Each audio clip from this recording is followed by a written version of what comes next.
bwa mbere mu Rwanda hagiye gukoreshwa itegeko rihana abanyezamu batinza umukino mu mukino wa nyuma w'inkera y'abahizi wahuje ikipe ya APR Football Club ndetse na Azam Football Club.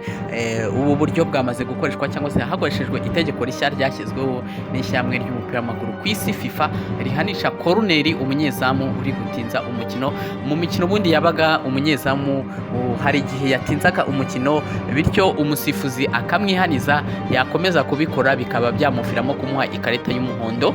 Ariko ubu ngubu iryo tegeko ryamaze guhindukaho, ishyamwe ry'umupira w'amaguru ku isi ryamaze gusohora itegeko rihanisha umunyezamu uzajya utinza umukino, bityo bigamufiramo koroneri ishobora no kuba yamufiramo igitego.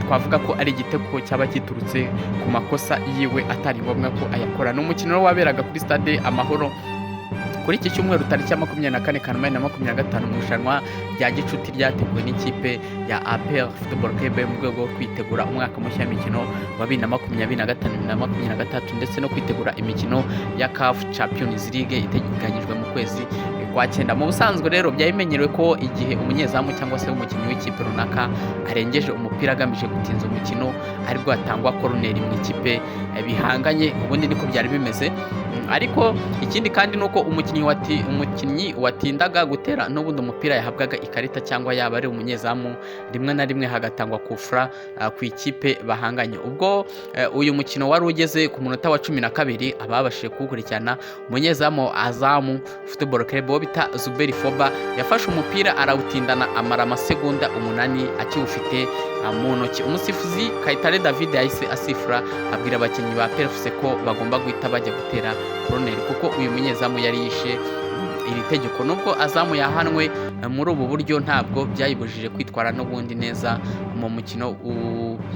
N'ubundi byarangiye ko yitsinze ibitego 2-0 ndetse n'umwanya wa kabiri ku rutonde rw'irushanwa. Itegeko rihanisha koroneri ryashyizweho nyuma y'uko bimaze kugaragara ko iminota itinzwa mu mukino w'amaguru ikomeza kwiyongera, cyane cyane uko ugenda wimakaza ikoranabuhanga cyane by'umwihariko VAR.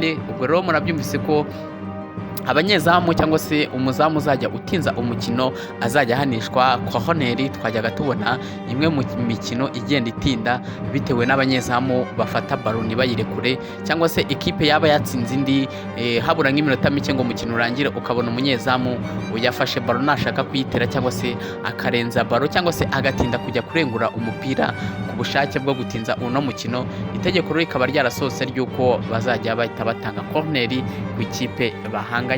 Urumva ko FIFA